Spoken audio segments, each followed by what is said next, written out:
तो प्रदेश के जलदाय मंत्री डॉक्टर महेश जोशी के बेटे रोहित जोशी के खिलाफ जयपुर की एक युवती ने दिल्ली के सदर बाजार थाने में बलात्कार का मामला दर्ज कराया है। आरोप है कि रोहित ने अपनी पत्नी से तलाक लेने की बात कहकर शादी रचाने का झांसा दिया। पीड़िता ने रोहित पर अश्लील वीडियो बनाकर धमकाते हुए अप्राकृतिक संबंध बनाने और गर्भपात करवाने का भी आरोप लगाया। रिपोर्ट में यह भी बताया कि जयपुर सदर थाना पुलिस ने 28 फरवरी को युवती को मंत्री पुत्र साथ दिल्ली के कश्मीरी गेट स्थित एक होटल से जयपुर लाई और सुनसान जगह बयान देने के लिए दबाव बनाया। बयान देने से इनकार करने पर पुलिस के सामने ही मंत्री पुत्र ने पीड़िता से मारपीट भी की। आपको बता दें, पीड़िता ने मां के साथ जाकर दिल्ली सदर बाजार थाने में शुक्रवार को मामला दर्ज करवाया था। पुलिस ने मेडिकल टेस्ट करवाने के बाद शनिवार को एफआईआर दर्ज की, तफ्तीश के लिए सवाई माधोपुर भेज दी थी। लेकिन अब ये बताया जा रहा है, पहले 0 एफआईआर दर्ज हुई थी, लेकिन अब ये बताया जा रहा है कि एफआईआर दिल्ली पुलिस में दर्ज हो गई है। ऐसे में जांच भी दिल्ली पुलिस ही करेगी। तो ये भी माना जा रहा है कि आने वाले समय में मंत्री पुत्र की मुश्किलें बढ़ सकती है। अभी तो मैंने न्यूज पढ़ी है, तो जानकारी प्राप्त कर रही है एक्चुअली में क्या घटना हुई है। अभी तो तफ्तीश जब चलती है तो पहले तफ्तीश सामने शख्स आएंगे, एफआईआर क्या हुई है सब देखना पड़ेगा। एफआईआर होती है, उसके ऊपर जिस पुलिस इन्वेस्टिगेशन अधिकारी के द्वारा उसकी जांच की जाती है, उसके बाद में उसके ऊपर कार्रवाई की जाती है। तो कोई भी एफआईआर हो, उसके ऊपर वो इन्वेस्टिगेशन अधिकारी बयान लेगा, तफ्तीश करेगा और तफ्तीश करने के बाद में उसका नतीजा। सर, मंत्री के बेटे पीसीसी के मेंबर भी है, तो क्या उनको हटाया जाएगा?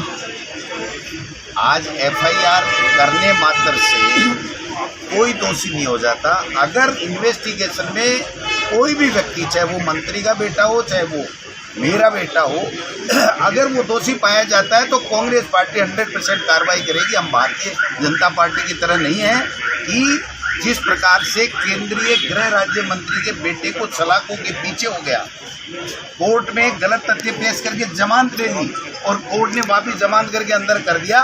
लेकिन न बीजेपी ने केंद्रीय मंत्री के ऊपर कार्रवाई की, न कोई उसके बेटे के ऊपर कार्रवाई की, न किसी तरीके का कोई बयान नहीं दिया उन्होंने, कोई कार्रवाई नहीं की। मैं समझता हूं कि भारतीय जनता पार्टी को तो किसी बात को कहने का हक ही नहीं है।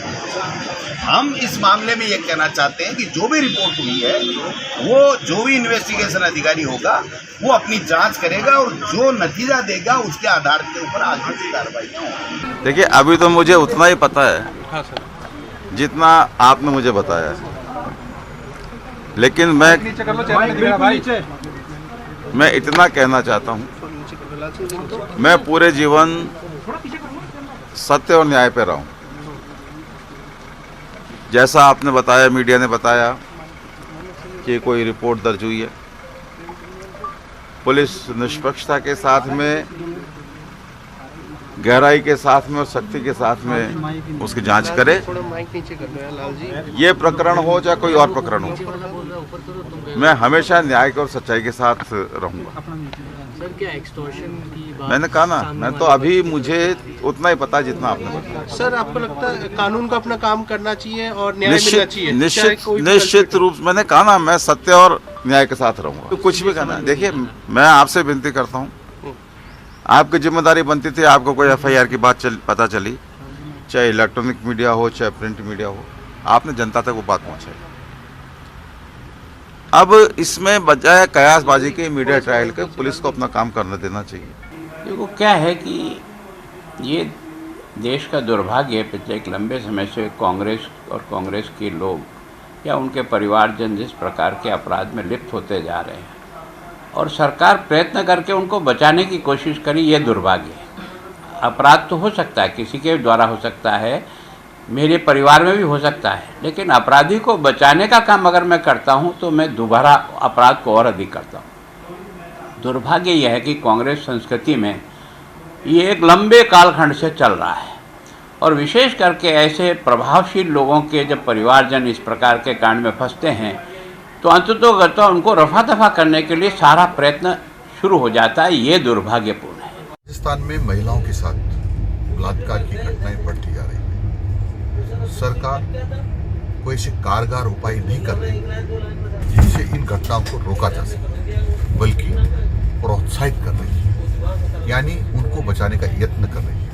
और इसीलिए माननीय विधायकों के और माननीय मंत्रियों के परिजनों का, बेटों का भी इतना हौसला बुलंद हो गया है कि वो स्वयं भी सामूहिक बलात्कार करने लगे। महेश जी का बेटा शामिल नहीं है और ये जो आरोप लगाए गए हैं ये गलत है, क्योंकि उन्होंने ऐसा उस समय भी किया था जो अलवर की मूक बधिर बच्ची के साथ सामूहिक बलात्कार हुआ था, जो सबने माना था। अफसर रिपोर्ट भी है, तो पुलिस की रिपोर्ट भी है, तो डॉक्टर्स की रिपोर्ट भी है, परंतु अब नकार दिया है क्योंकि मुख्यमंत्री दबाव बना है।